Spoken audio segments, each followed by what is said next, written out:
بیران و بیسەرانی رادیۆ و تەلەڤیزیۆنی سلێمانی لە هەر شوێنێکن سڵاوی ئێمەتانەی بێوم کاتتان باش. پرۆگرامێکی دیکەی ئێواری سلێمانیتان پێشکەش دەکەم بۆ ئەمڕۆ میوانداری زۆر بەڕێز کاک جەبار گۆرانمان کردووەکە بە ڕێزیان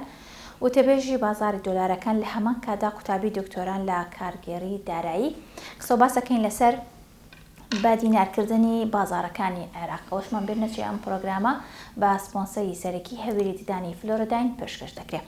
کاک جەبار بەخێربێی. زۆر سپاس. باشی تەندروستی چۆنە؟ زۆر سپاس. سپاس دەکەم کە دووبارە لەسەر ئەم بابەتە قساکەینەوە. هەموو جارێ ئەرکە کێشی و ئەزیەت دەین سپاس دەکەین. وەرکی خۆمانە. سپاس زۆر بەڕێز. سپاس بۆ تۆش. بزانم لە ئێستا نرخی دۆلار چۆنە و وەکو شارەزایەک وەکو وتەبێژێکیش بزانم ئەم نرخە بەجێگیری ئەمێنێتەوە یاخود بەرز و نزمی دیکە ئاکاتۆ چۆن دڵنیای هاوڵاتیانەکەی لەو ڕۆوە. بەڵێ زۆر سپاس بۆ بەڕێستان. سەرەتا بەناوی خۆی بەشندەی مێهرەبان سڵاو بۆ بەڕێستان و بۆ بینەران و بیسەرانی کەناڵی سلێمانی. دیارە ئەم دەقیقە لەگە بەڕێستانە قساکەین هەڵبەت من لە بازاری درایی سلێمانی نیم ئەم دەقیقە بەڵام 100 دلار لە بەرامبەر 152,500 مامەڵی پێوەکرێت. دیارە خۆی خصوصیت و تایبەتمەندی هەموو دراوێک وایە و هەموو مێتاڵ و کانزا و نەوت و ئاڵتون هەر بە گشتی خۆی وایە بە ڕێنجێک ئەبێ بەرزونزم هەر بکە ئەمەش پەیوەندی بەخواست و خستنە ڕۆیە. بەڵام کە کاتێک ئەم ڕێنجە فراوانە بیانی بڵێن بە گاپی زۆر بە کلێنی زۆر بەرزونزمەکە هەڵبەز و دابەزی زۆرەکە ئەمەی ئەبێتە جێگای پرسیار کە بەڕاستی بۆ ئەبێ وابێ. دیارە عێراق هەر لە سەرەتای مانگ 11 ساڵی ڕابردوو هاتە ساڵی 2022 کۆتایی 2022 ئەو کاتە داوا لە عێراق کرا کە ڕیفۆرم چاکسازی لە سیستەمی بانقییا بکات واتە لە قۆناغێکەوە پێ بنێتە قۆناغێکی تر. دیارە پێشتر سیستەمی دارایی بانقی عێراق ئەو نیزامەی کە تەبەنی کرابوو لە عێراق نیزامێکی ترادیشناڵی تەقلیدی کۆن بوو کۆی مامەڵەکان دەستا و دەست بوون فیزیکی بوون. بەڵام دیارە ئەبێت عێراقیش تەحولاتێک لە بەرەوپێشتنی سیستەمی بانقی خۆیان بکات وەکو هەموو وڵاتی پێشکەوتەکانی دنیا کۆی مامەڵە دارایی بازرگانی ناوخۆیەکان و ترانزاکشنە دەرەکەەکان و بازرگانی نێودەوڵەتی ئەبێ لە ڕێگای سیستەمی بانقیەوە بکرێت. بەڕاستی دیارە ئەمەش خۆی بۆ خۆی ئەمە بابەتێکە بۆ سەپۆرتی دیناری عێراقی و لە بەرژۆندی دیناری عێراقی شایە. دیارە کە تۆ لە قۆناغێکی ڕاگوزەرە لە سیستەمێکۆ پێێنێتە سیستەمێکی تر ئەبێت چاوەڕوانی ناجێگیری و ناسەقامگیری بکەی کا هێوا شێواش ئەم سیستەمە بەرەوپێش دەچێت و لە پۆینتەکە جێگیرە بێت. دیارە لەماوەی ئەم ساڵەیە دینار هەڵبەز و دابەزی کردنی سێ جار بە کلێنێکی باش دلار تا نزیکی 140,000 دیناریش دابەزی و لە بەرامبەریش هەرجارێکی تر بەرزبوونەوەیکی تری تۆمار کرد یەک جار تا نزیکی 177,000 تا 177,000 تۆمار کرد 100 دلار و چەند جاری کە دابەزیەوە و دووبارە بەرز بووە. ئەمەش دیارە بەهۆی کۆمەڵە فاکتەر و ئەمرازەوەیە. ئەو فاکتەرانەش یەکەم دۆخە سیاسیەکە و دووەمینیش ئەو ڕیفۆرمەیە کە لە سیستەمی بانقیا کری هەندێک جار کلێ ئانی هەندێک جار ئاستەنگ و هەندێک جار ئاڵنگاری بۆ دروستە بێت و هەندێک جاریش بەهۆی ئەوەی کە بەشێک لە کاراکتەرە سیاسەکان و لایەنە سیاسەکان لە ڕەنگە لە بەرژۆندیان نەبێت ئەم چاکسازیە لە سیستەمی بانقیا کری هەندێک جار بەربەست بۆ ئەم بەرەو پێشچوونە دروستەکان. ئەمەش وایە کرد کە تا ئاسێک دۆلار لە بەرامبەر دینارە ناسەقامگیرێک بەخۆی ببینێت. باش بزانین ئابووری لە چ کاتێکا سەرکەوتووە بێەوە لە ئێستا ئابووری هەرێمی کوردستان بە تایبەت لە چ ئاستێکە پێ وایە کە سەرکەوتووە یاخود سەرکەوتووتر ئەبێت؟ بەڵێ و دیارە ئێمە گەر ینی پێناسێکی زۆر سادە بۆ ئابووری بکەین هەر بەپێی تیۆرەکانی مارشال ئەڵێ لێکۆڵینەوەی لە مرۆڤ لەلایەک و لێکۆڵینەوەی لە داهات لەلایەکی تر بەڕاستی تۆ ئێستای هاوڵاتیانی هەرێمی کوردستان جیاوازە لەگەڵ ئەو هاوڵاتیانی کە 20 ساڵ لەمە پێش لە 25 ساڵ لەمە پێش ینی بڵین خواسیان بۆ کاڵا و کەلوپەل هەبووە. دیارە لە ئێستاە خواست و تومۆحەکانی هاوڵاتیان بۆ کاڵا و کەلوپەل و خزمەتگوزاری زیاتر بووە. وەرمەگە تۆ لە ساڵی نەوەتەکانە ئەو کاتە ئاسسمنتێ تەقیمێکە بکردایە بۆ خواستی هاوڵاتیان و دۆخی دارە ئابووری هەرێمی کوردستان لەگەڵ ئێستا جیاواز بوو. لەو کاتانەیە پێداویستەکان چین بوو بابەتە زەروریاتەکان بوو و بابەتە حاجیاتەکان بوو. باشە زەروریات و حاجیاتەکان و زەروریات بابەتی خواردەمەنی ئەو پێداویستی ڕۆژانەیە و حاجیاتەکانی جوانی پێویستی بە هەندێک کاڵا و کەلوپەلی خزمەتگوزاری ناو ماڵەکان ویان ئۆتۆمبیلیان هەر شتێکی تر. بەڵام ئێستا جیاوازە. ئێستا خواستی هاوڵاتیان لە مناڵێکەوە بیگرێت تا گەورە خواستەکان زیای کرۆ بۆ هی تەقنیات و تەکنۆلۆژیا واتە ئەگەر تۆ بێت و ئەسسمنتێک بۆ هاوڵاتیانی 20 ساڵ لەمەوە پێشیان 25 ساڵ لەم پێشکەی لەگەڵ ئێستا زۆر جیاوازە بۆیە ئەبێت لە بەرامبەرە دەوڵەت وڵات حکوومەت ئەبێت چۆن بتوانێت کە سەپۆرتی خواستی هاوڵاتیان بکات چۆن ئاسی مەعیشی هاوڵاتیان بەرزکاتەوە تا چەند بتوانێت خواستی هاوڵاتیان ئەو تەمۆحەی کە هەیەی پڕیکاتەوە تەمان ئەمەش بەپێی پلان و استراتیژە بێ ئەبێ هەنگاوی گەورە بگرێتە بەروە هەوڵ با کۆی داهاتەکانی باشە دایڤەرسیفای بکە واتە تەنەوێع بکە لە کۆی داهاتە ناوخۆیەکانیان و بڵێن سەرچاوەی داهاتەکانیان ینی وەکو بڵێ فرە سەرچاوە بکات بەداخەوەی کە لە هەرێمی کورسان گوزەراوە تا ئەستێک نەک تا ئاسێک تا ئاستێکی بەرزیش بەڕاستی نەیتوانیوە کە ئابووری خۆی بەرەو پێشەوە بەرێ بەداخەوە پێشتر ئێمە کە کاتێک ئابووری سەر بە خۆمان ڕاگەیان لە 2014 هەر لەو کاتێ ئەتوانرات کۆمەڵی ئامراز و فاکتەری باش بگیرێتە بەر نەوت وەکو پاڵپشتێکی ئابووری تەمەشا بکرێت نەک وەکو سەرچاوی ئابووری ئاخە مەترسیدارترینیشت ئەوەیە کە تۆ داهاتە سروشتەکان وەکو سەرچاوی ئابووری تەمەشا بکەیت بۆ ئەو کاتە وەکو چی لێت وەکو جۆرێک لە جۆرەکان وەکو دوکاندارێکی لێت تۆ تەنها یەک سەرچاوت هەیە داهاتی لێ بەدەستێنی ئەم داهاتش خەرجەکەیتەوە بەڕاستی بەڵام مەستە سەرچاوە سروشتەکانە مەغازە ئەمە نەوتەکانزایە هەر شتێکە پێویستە وەکو پاڵپشتێکی ئابووری تەمەشا بکرێت بۆ ئەوەی کە سەرچاوەی داهاتەکانی تر پەرە پێ بدەی بەڕاستی واتی خۆی ئەگەر هەرێمی کوردستان ئەم نەوتێکە هەناردەی دەرەوەی ئەکرد بتواندرایە سێکتری وەبەرهێنانی ناوخۆی زیاتر پەرە پێ بدرایە شەریکات مەعامیل کارگا هەر بۆ نمونە هەرێمی کوردستان وڵاتێکی کوشتکاڵی وڵاتێکی گەشتیانی وەکو بڵێ وڵاتێکی سروشتێکی جوانی هەیە تقریبا زیاتر لە 132 شوێنی گەشتیاریمان هەیە ئەتواندرا ئەم داهاتە زۆری نەوت لەم سێکتەرانەیە لە سێکتەری کوشتکاڵانی بەڕاستی پەرێکی باشی پێ بدرایە ئەم هەلومەرجێک کە ئێستا گوزەراوە ئەم ئابلوقەیە کە من ناوی ئەنێم ئابلوقە لەلایەنی عێراقەوە ئەخراوە سەر هەرێمی کوردستان موچەی فەرمانبەران نانێرن ئەگەر ئەو کاتا پلانێکی استراتیژی مامناوەند و درێژمەودامان هەبووە ئێستا ئەمانتوانی بە زۆرێک لە جۆرەکان لەسەر پێی خۆمان بوەسین هەر بۆ نمونە وڵاتی وەکو تورکیا ئاگادە بە نمونە وەربگری سەرچاوی سروشتی ینی زۆر کەمە یان هەر نیەتی باشە وڵاتێک زیاتر پشت بە بەرهەمی ناوخۆی خۆیە بەستێت هەناردێکی زۆری هەیە پشت بە گەشتارێکی زۆر ئەباسی هەر وڵاتێکی وەکو ئەستانبوڵ لە ساڵی 2022 تەنها ئەستانبوڵ وەکو پایتەختە تیجارەکەی ئەستانبوڵ تورکیا نزیکەی زیاتر لە 31 میلیارد دلار داهاتی گەشتیاری هەبوو بەڕاستی کە ئەبوایە هەرێمی کوردستانیش هەر لەو کاتانەوە بیری لە هەنی ئەمە بکردایەتەوە بەڕاستی بەڵام ئیتر بەداخەوە وەکو مەسەلەی کوردی خۆشمانێ ئەڵێ ئەنی لە پاش چوونەچی باشە بەڵام ئیتر پێویستە ئەم ئاستەنگ و ئەڵنگارانەی کە ڕوبەڕووی هەرێمی کوردستان بێت ئەم تەحەدیاتانی کە ڕوبەڕووی هەرێمی کوردستان بێت ئەبێ بەڕاستی ببێتە خاڵێکی وەرچەرخان بۆ هەموو کەسە سیاسەکان و هەموو کەسە ئابووری ناسەکان کە لەمە دووە پلانێک دابڕێژن بۆ ئێستا و ئایندەی هەرێمی کوردستان چونکە بەڕاستی نانی نابێت و ناکرێت هەرێمی کوردستان بەم دۆخایەت تێپەڕێت ئێمە هەمیشە چاوەڕانی ئەوە بکەین عێراقای موچەکەمە بۆ بنێرێ شای سەرداریەکانی خۆمان بۆ بنێرێ یان نەینێرێ هەمیشە خەڵکی دەستی لەسەر دڵی بێت ئایا موچەکەی لە مانگی داهاتوودا چی بەسەرێ لەبەر ئەوە دووبارەی ئەەکەمەوە هەرێمی کوردستان ئەوەی کە گوزەرا ناتوانین بڵێن ئابوووریەکی سەر بەخۆ ڕاگەیانەوە ئەتوان بڵێن فرۆشی نەوتی بەسەر بەخۆ ڕاگەیانەوە ئەگەر ئابووری سەر بەخۆی ڕابگەیانە ئەوە کۆمەڵی خەڵکی پسپۆڕ و مختص لە بواری ئابووریا پلانێکی درێژمەودا و پلانێکی استراتیژیان بۆ دۆڕۆژی هەرێمی کوردستاندا بڕشتەوە و ئومێ دەکەم ئەبێ لەمە دواییتر بەڕاستی بیر لەوە بکرێتەوە کە ژێرخانی ئابووری هەرێمی کوردستان و زیادکردنی سەرچاوەکانی ناوخۆی هەرێمی کوردستان زیا بکرێت کە ئەگەر تەحەدیات و ئەڵنگارەکانیش ڕوبەڕووی هەرێمی کوردستان بێتەوە بتوانین لەسەر پێی خۆمان بوەستین. زۆر باشە پێم خۆشە زیاتر قسە لەسەر تەوەری پرۆگرامەکە بکەین کە باز لە بەدینارکردنی بازاڕەکانی عێراقەکەین بزانم ئیجاباتیەکانی باشیەکانی ئەم کردارە چیەوە خۆی لە چی ئابینێتەوە تا چەند گرنگە کە ئێمە ئەوە بکەین خۆی ئەبوو کۆی ترانزاکشن ناوخۆیەکان مامەڵە بازرگانی و ناوخۆیەکانی عێراق هەرێمی کوردستان هەرهەمووی بە دیناری عێراقی بووە هەل عێراق بڕۆ لە دەرەوە لە هەموو وڵاتێکە تەنها گەشتیار نەبێت هەموو هاوڵاتی ئەو وڵاتانە بە دراوێکی فەرمی خۆیان مامەڵە ناوخۆیەکانی خۆیان بە ئەنجام ئەگەێنە کە دراوی ئەو وڵاتەیە ینی بەڕاستی بۆی عێراق هە لە دوای ڕوخانی ڕژێمی عێراق و لە دوای 2023ەوە دینار ببوایەتە پارەیەکی فەرمی کە ئێستا هەلا زانستی داریشڵە لیگەڵی پێپەر ئەکسەبت بای پەبلیک باشە دینارێکی یاسای لەنان حکومەت و دەرەکری و لەنان هاوڵاتیانی شەوە ئەکسێپتەکری و مامەڵی پێوەکرێ بەڵام بەداخەوە ئێستا توانین بڵێن دوو دراوێ لە عێراقە کا مامەڵی پێکرێ زۆر جار دۆلاری ئەمریکی بۆتە دراوی یەکەم و دیناری عێراقی بۆتە دراوی دووهەم بۆ مامەڵە ناوخۆیەکانی عێراق دیارە ئیجابەتی ئەم پرۆسەیە ئیجابەتەکەی ئەوەیە کە خوازە سە دیناری عێراقی زیادەکە لە ئێستادا هەر هاوڵاتیەک ئەگەر خواسی بۆ هەر کالاگیان خزمە گوزاریەکە بێ کە بە دۆلاری ئەمریکی بێ ڕاستەوخۆ ئەبێ بگەڕێتەوە ناو بازارەکانی ئەڵگۆڕی درا و دۆلار بکرێت و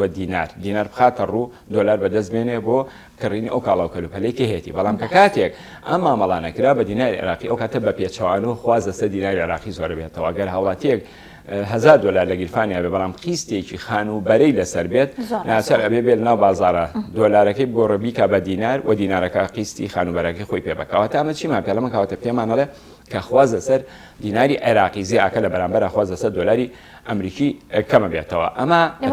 ئەمرازی هەیە لە ناو بازاران چەند خواستمان هەیە لەسەر دۆلار کێن ئەو کەسانی کە زیاتر خواستیان لەسەر دۆلارە بەڵێ سێ تایپمان هەیە کە خوازە سەر دۆلاری ئەمریکی دروستاکەکەم بازرگانەکان ئەوانی کە لە ڕێگا فەرمیە قانونیەکەوە لە ڕێگەی بانکۆ حەواڵە ناکەن باشە بۆ حەجمی ئیسراداتی خاریجی خواستیان لەسەر دۆلاری ئەمریکی هەیە ئەو هاوڵاتیانی کە سەفەرەکەن گەشتەکەن ئەمانش بە هەر جۆرێک لە جۆرەکان خواستیان لەسەر دۆلاری ئەمریکی هەیە و مزاریبەکانی بواری ئاڵوگۆڕی دراویژە ئەمە مزارەباکەن ئەمە لە بازارەکانە مامەڵاکەن ئەمە جیاواز ئەمە پەیوەندی بە خصوصیەتی بازارەکانەوە هەیە و بەشێک تریش لە هاوڵاتیان ئەوانی کە ئیلتیزاماتی دۆلارن لەسەرایە قیسی خانوبەرەیە ئۆتۆمبیلەکڕن کاڵە و کەلوپەل و خزمە گوزاری ئەکڕن ینی ئەم سێ چوار تایپا بەگشتی ئەنی خواستە لەسەر دۆلاری ئەمریکی هەیە با بگەڕێن ئەو خاڵی کە ئایا ئەو ئاسەنگانی کە ئێتە سەر بەردەم بە دینارکردنی ینی بازارەکانی عێراق ئاسەنگەکان ئەوەیە کە لە ئێستاە ڕەنگە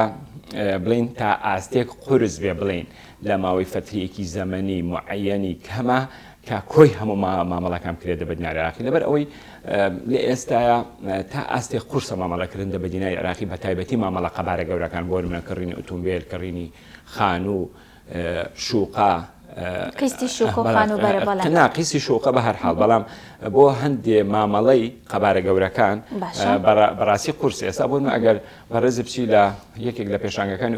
ئۆتۆمبیل بکڕیت بۆ نە بە $30,000 $30,000 سێ دەفتەر دۆلارە سێ دەفتەر دۆلارە هەڵگرتنی ئاسانترە بەڵام ئەگەرمە بیکەی بە دیناری عێراقی نزیکەی 45 میلیۆن ناکات ئەم 45 میلیۆنە ئەبێ بیکەیت یەک جوێنی گەورەوە یان بکەیت عەلاقەیەکی گەورە هەڵگرتنی تۆزێ زەحمەتە ئەمە لە چی کاتێکە ئەم پرۆسەی هێواشەوە ستێ بەچێتە پێشەوە سەرکەوتووە بێ کە ئەم مامەڵانە بە ئەلکترۆنی بکرێواتە کۆی نقودا دیجیتاڵیەکان واتە ئەم مامەڵە تەقلیدیە ترادیشناڵێکۆنا بکرێتە نقودێکی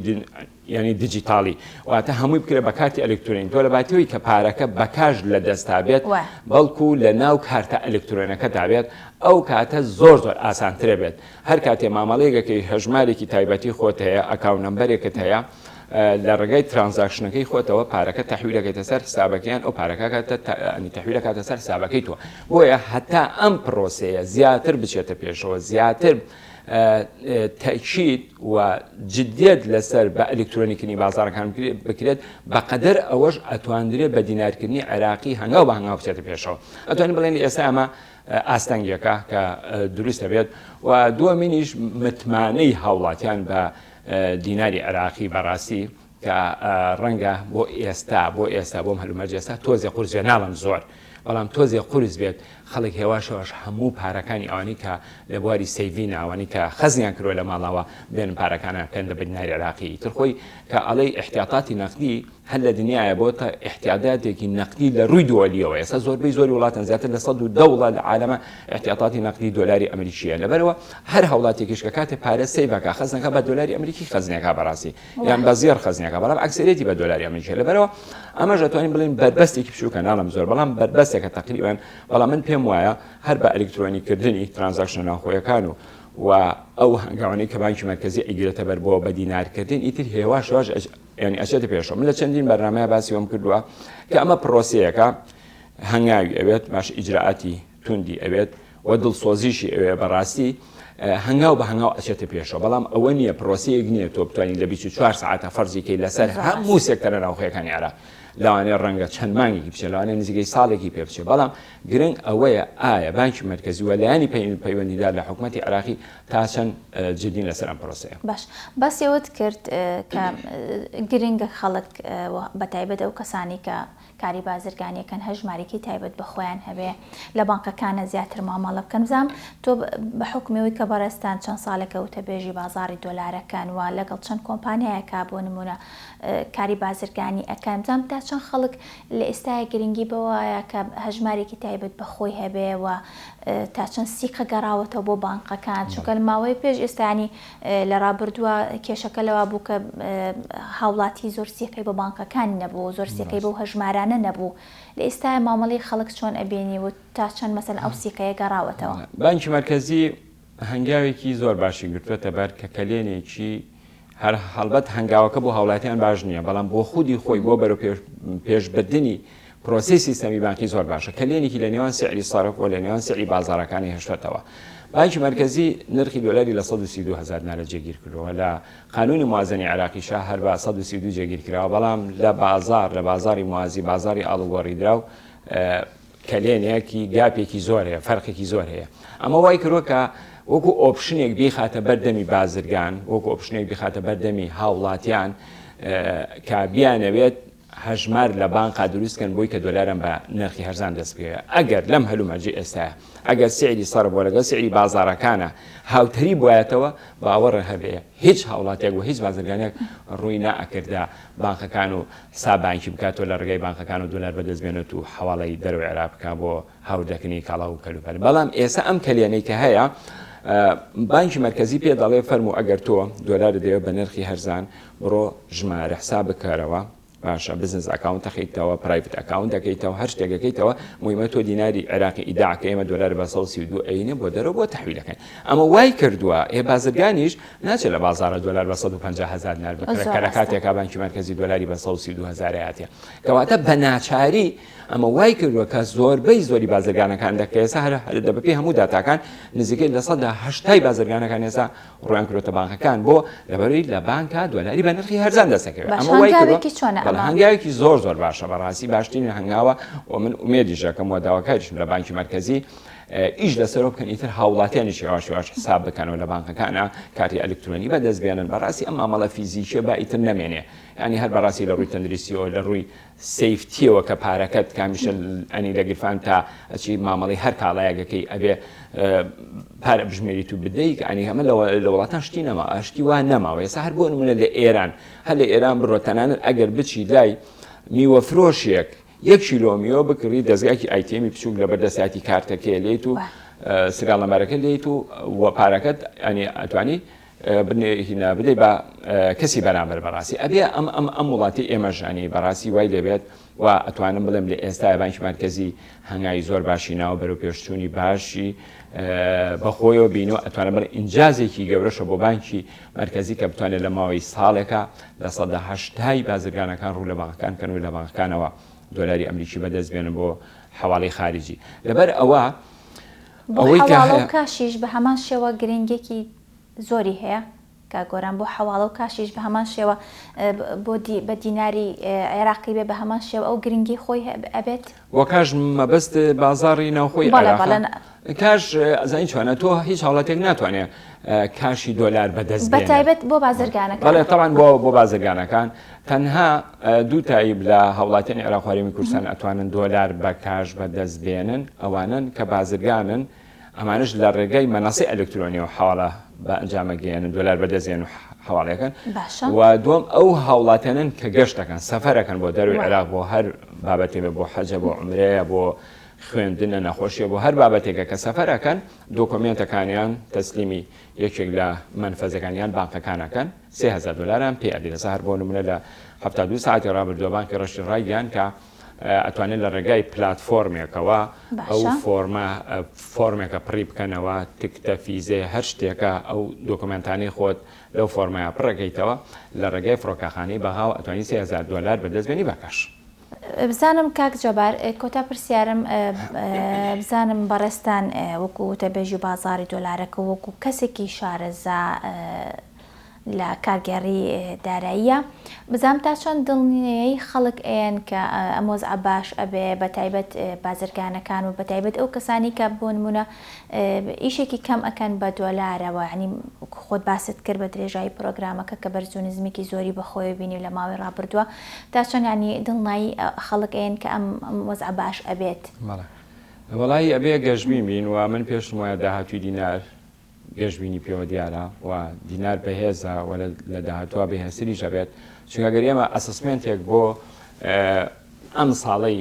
بڵین ئەو ناسەخێمگیرەی بەهای دینار لە بەرامبەر دۆلارە بکەین ینی ئەوەندە زۆر نییە کە جێگای باس و خواز بێ بەبەراو لەگەڵ ئەو وڵاتانی چواردەری خۆمان لە کاتێکە کە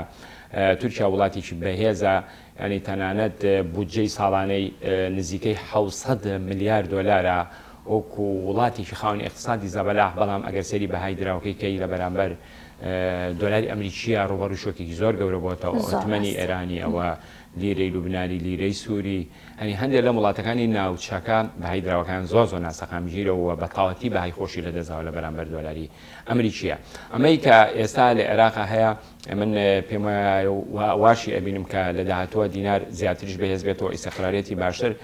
بەخۆی بینە چونکە ئەگەر ئێمە دیقەت بین لە ماوەی 72 ساعتی ڕابردووە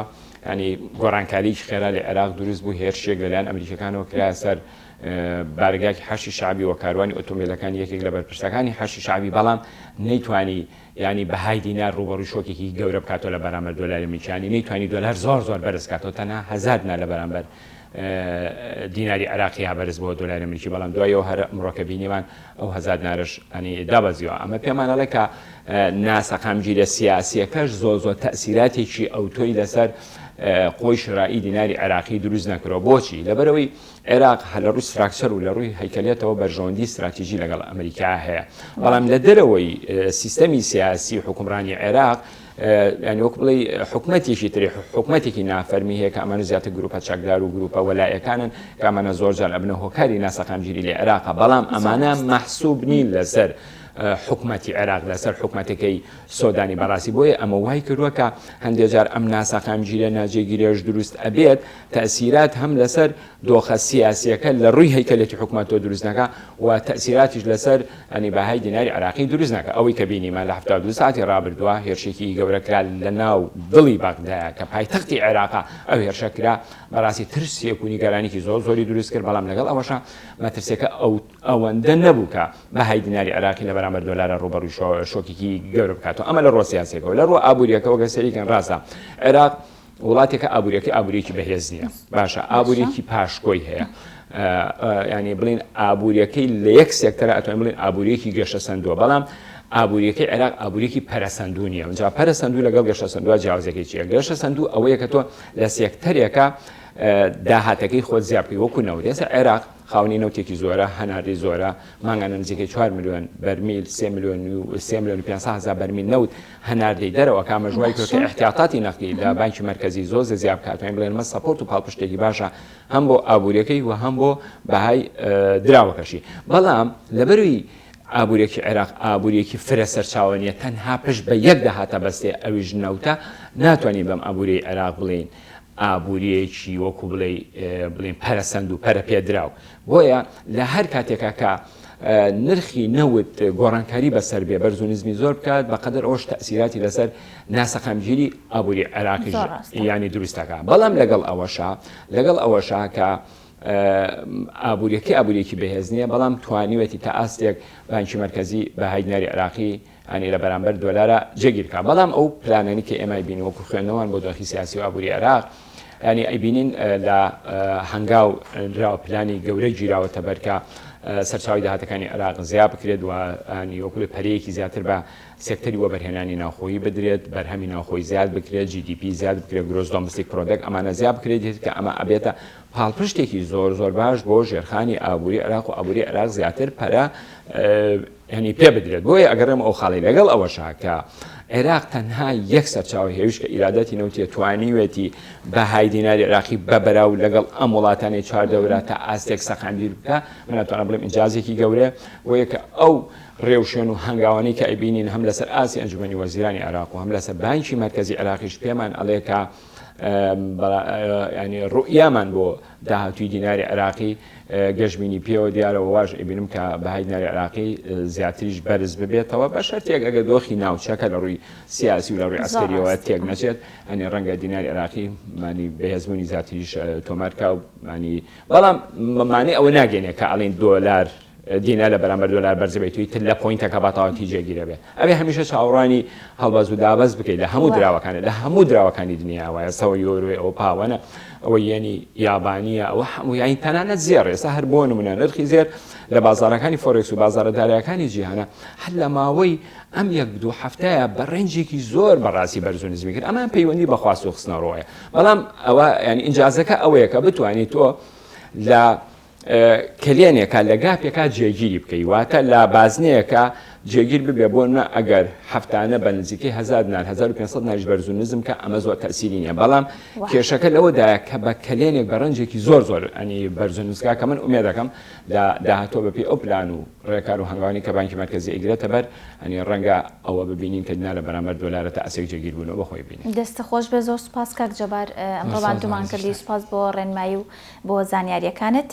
زۆر سوپاس بۆ کاک جەبار گۆران کە بەڕێزیان وتەبێژی بازاڕی دۆلارەکان لە هەمان کادا قوتابی دکتۆران لە کارگێڕی دارایی قسە و باسمان کرد لەسەر بە دینارکردنی بازاڕەکانی عێراقەوەشمان بیر نەچێت کە ئەم پرۆگرامە بە سپۆنسەری سەرەکی هەوری ددانی فلۆرۆداین پێشکەش کرا تا بەرنامەیەکی دیکە هەر شاد بن کاتێکی شاد.